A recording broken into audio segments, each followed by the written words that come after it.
भूतिया मंगलवार। एक गांव था, झुरमुट। उस गांव के सभी लोग मंगलवार को कोई काम नहीं करते थे, बल्कि सभी लोग डर से अपने अपने घरों में छिपकर बैठ जाते थे।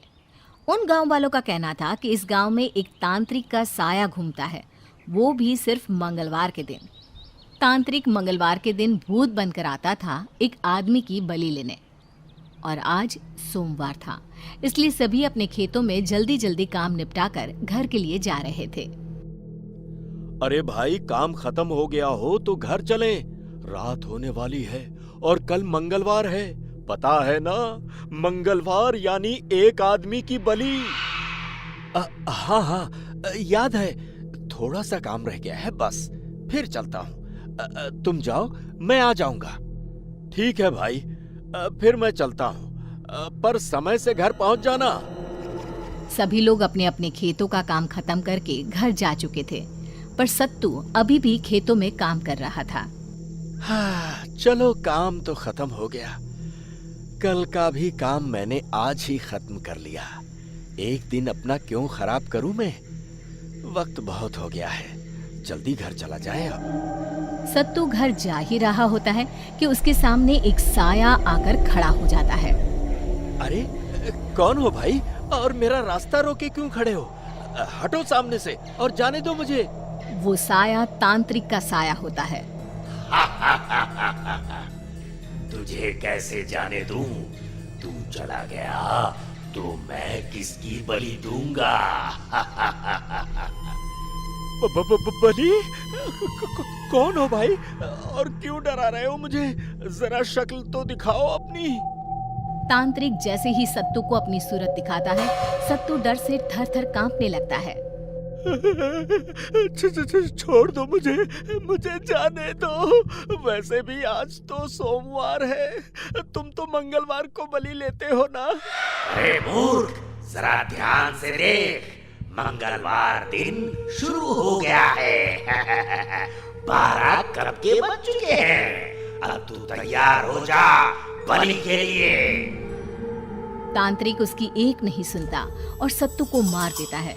उसके हाथ पैर उसके धड़ से अलग करके खेतों में फेंक देता है। पूरा दिन मंगलवार को घर से बाहर कोई नहीं निकलता।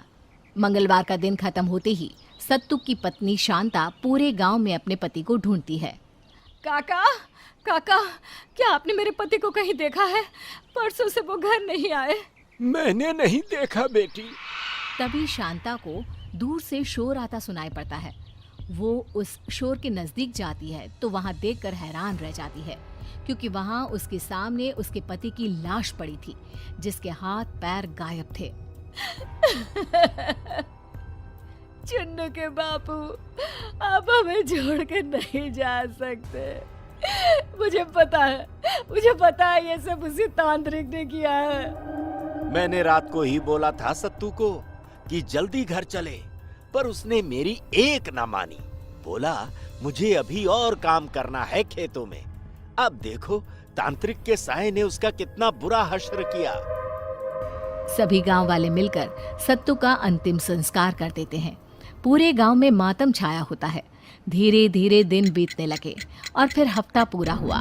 मंगलवार फिर से आ गया। सभी घरों में छिपकर बैठे थे। ये सब कितने दिन और चलेगा? एक एक करके गांव के सभी लोग मरते जा रहे हैं। वो तांत्रिक का साया किसी को नहीं छोड़ेगा। एक दिन हमारा नंबर भी आ जाएगा मरने का। शुभ शुभ बोलिए जी, आप ऐसा क्यों सोचते हैं? जब तक हम मंगलवार के दिन अपने घर में हैं, तब तक वो हमारा कुछ नहीं बिगाड़ सकता। शाम का समय था, तभी बाहर से भैंसों की जोर जोर से चिल्लाने की आवाज आती है। वो भैंसें बंसी की ही होती है। ये भैंसें इतना काहे चिल्ला रही है? इनके लिए तो मैंने पहले से ही पानी और चारा रख दिया था, फिर क्या हुआ?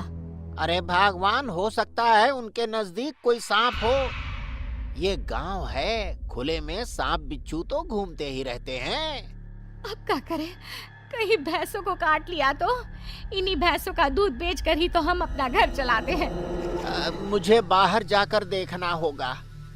आज मंगलवार है और आप बाहर जाने की बात कर रहे हैं। नहीं, मैं आपको बाहर नहीं जाने दूंगी। अरे सुषमा, ये जानवर भी तो हमारे ही घर के सदस्य हैं। उन्हें हम मुसीबत में कैसे छोड़ सकते हैं भला? हैं? बंसी अपनी पत्नी की नहीं सुनता और घर से बाहर आकर अपनी भैंसों को देखने लगता है। वहां उनके आसपास कोई नहीं होता। तभी बंसी की नजर तांत्रिक के साये पर पड़ती है। वो साया भैंसों की आड़ में ही था। उसी साये को देखकर भैंसें चिल्ला रही थी। आज मेरी बलि पक्की है। मैं बिना बलि लिए यहाँ से कैसे जा सकता हूँ? छोड़ दो मुझे जाने दो। मेरे छोटे छोटे बच्चे हैं, रहम करो मुझ पर। वहां दूर खिड़की से सुषमा ये सब देखकर जोर जोर से चिल्लाने लगती है। अरे गांव वालों, तांत्रिक से मेरे पति को बचाओ, नहीं तो वो मेरे पति की भी बलि चढ़ा देगा। पर उसकी आवाज सुनकर कोई भी अपने घर से बाहर नहीं निकलता। सभी खिड़की से खड़े खड़े तमाशा देख रहे थे। बस किसी की हिम्मत नहीं होती है बंसी को बचाने की। सबको अपनी जान की पड़ी थी। तभी तांत्रिक बंसी के धड़ से उसका सर अलग कर देता है।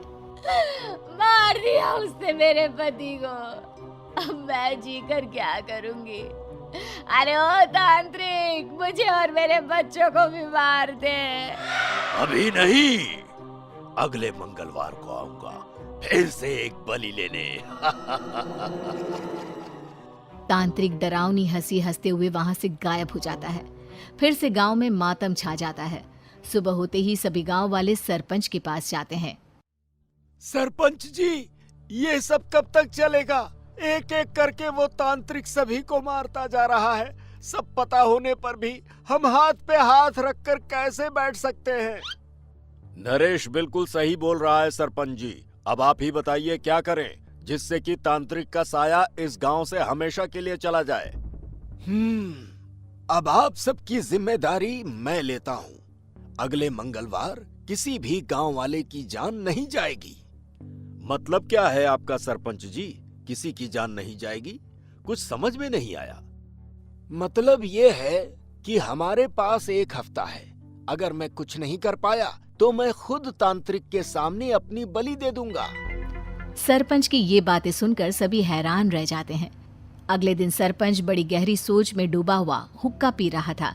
तभी शहर से उसका पोता मानव वहां आता है। बताओ तो कौन है? इन हाथों के स्पर्श को मैं कैसे भूल सकता हूँ? ये हाथ मेरे पोते मानव के हैं। दादाजी, आपने मुझे झट से पहचान लिया, वो भी बिना देखे। मानव अपने दादाजी के पैर छूता है। दादाजी, आप कैसे हैं?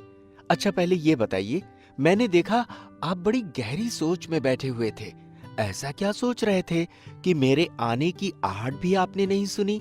हमेशा तो आप मेरी आहट से ही मुझे जान जाते थे।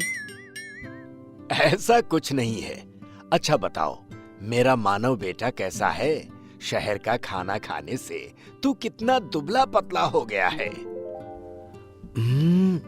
मेरी बात दादाजी ने काट दी। मुझे लगता है जरूर कोई खास बात है जो दादाजी मुझे बताना नहीं चाहते। अच्छा दादाजी, मैं जरा अपने दोस्तों से मिलकर आता हूँ। मानव अपने दोस्तों से मिलने जाता है। उसे वहां से पता चलता है तांत्रिक के बारे में और इस मंगलवार सरपंच क्या करने वाले थे उसके बारे में भी। शायद दादाजी यही सोच रहे थे, इसलिए उदास दिख रहे थे। मैं उन्हें मरने नहीं दूंगा। मानव मंगलवार आने का इंतजार करता है। आखिर मंगलवार का दिन आ ही गया। मानव बेटा, आज तुम घर से बाहर मत जाना, अंदर ही रहना। ऐसा क्यों दादाजी? मैं तो जरूर जाऊंगा। अरे नहीं नहीं बेटा, तू अपने दादाजी की बात नहीं मानेगा क्या? दादाजी, मुझे सब पता चल गया है। आज उस तांत्रिक को आप नहीं, मैं दूंगा अपनी बलि। इतना बोलते ही मानव घर से बाहर चला जाता है। तभी उसके सामने तांत्रिक का साया आकर खड़ा हो जाता है। आज इसे मेरे हाथों से कोई नहीं बचा सकता।